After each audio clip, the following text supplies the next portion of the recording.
You're listening to Where You Live with Gene Sullivan. Welcome back to Where You Live. We're broadcasting from the Natural Green Lawn and Landscape Studios. I'm brought to you by Extreme Exteriors and American Family Insurance, the Kim Bennett Agency. As an American Family Insurance agent, Kim believes that there's much more to insurance than just the policy itself. It's about providing you with dependable protection and services.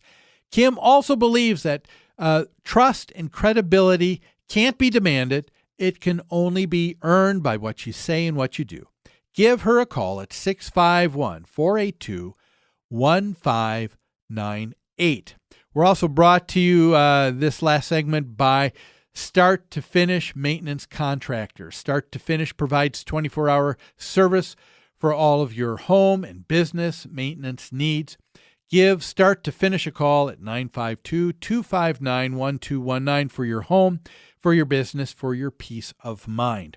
Now, in our last segment here, we're going to wrap things up talking about a news story in South Carolina.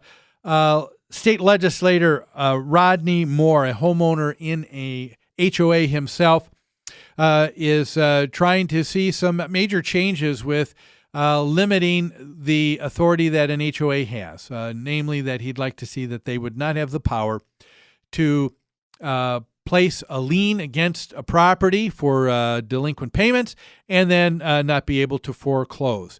And he was giving this sob story, basically, of something that could have happened, but that's not what happened with him.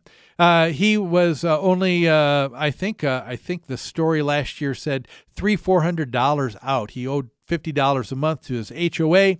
He was delinquent for a few months. He didn't open up the HOA's letters asking for payment, so they got the attorney involved. And he said it's just crazy that an HOA would have that power to foreclose and make it easier than a government entity or a private lender.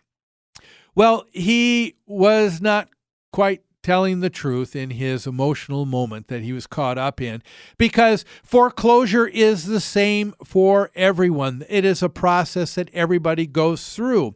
And there is a reason for that, folks.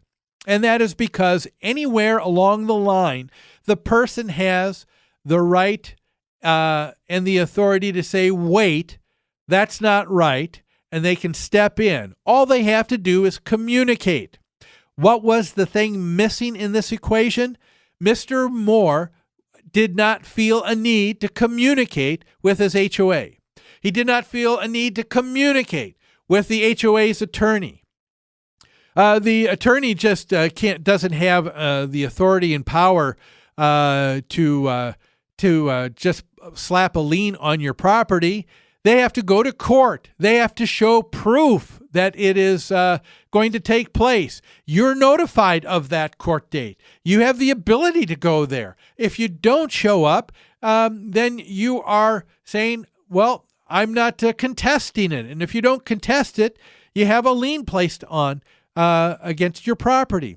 And why would an association do it? Not because they're going to go to the next step of foreclosing, not for a couple $100s, but no, now it's on there because at the time that you, the owner who are delinquent, now wants to refinance or you want to sell and give this property to someone else, the lender's going to step in, the new owner, prospective buyer's going to step in and say, hey, wait a minute here.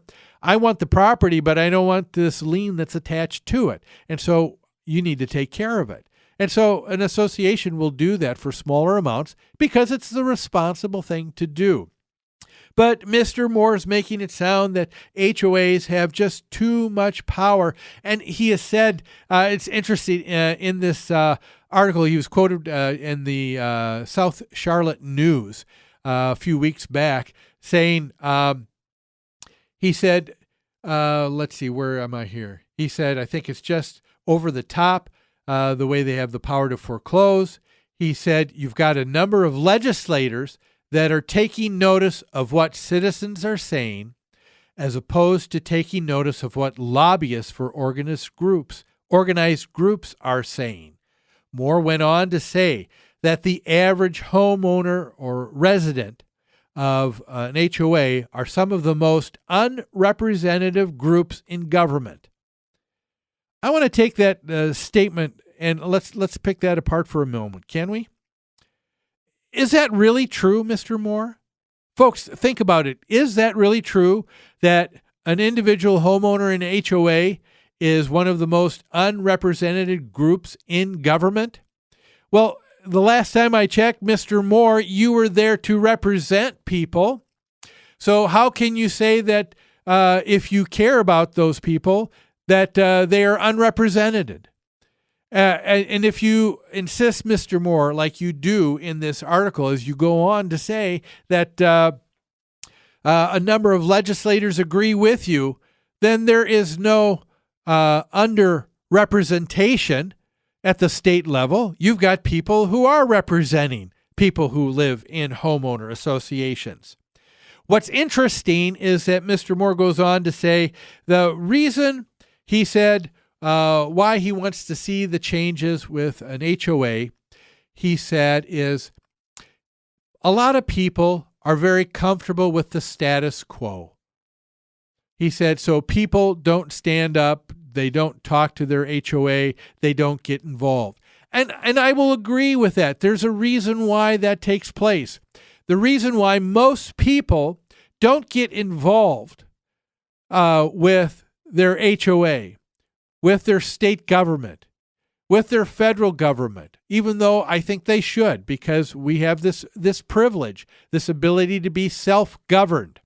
And when you don't allow yourself to be involved in the process, you're allowing others to govern you. Do you understand that? If you don't get involved in the governing of yourself at whatever level, you're allowing and you are giving that authority to someone else. One of the reasons why that takes place is very simple. People are very comfortable with the status quo because most people say, you know what? We don't have a problem. Most people don't have a problem with their HOA. Why? Because most people pay their monthly assessment, Mr. Moore. You did not make your payment monthly to the homeowner association. So to the people who are making their payments, they think it's fair. They understood because guess what? They read the governing documents before they moved in. And before they moved in, they said, oh, that's how this thing called the homeowner association is going to be run. This is the authority that's going to take place. The HOA doesn't have authority that's given to them by the state legislature. The HOA has authority because you, the individual homeowner, gave it to them. Again, this is another very important part of understanding what it means to be an American, to living in our great country. And that is called the principle of the consent of the governed. Any government entity, whether it's an HOA or a city, state, federal, they have limited authority on a certain basis because we give it to them. The person who lives in an HOA does not have anything that is taken away from them that they haven't first given to their HOA. Well, hey, that's all the time we've got for today's show. Thanks for joining me. I hope you have a great rest of the weekend, everybody. I look forward to seeing you here next Saturday on Where You Live. Well, goodbye. I regret to announce this is the end. I'm going now. I bid you all a very fond farewell. You are the weakest link. Goodbye.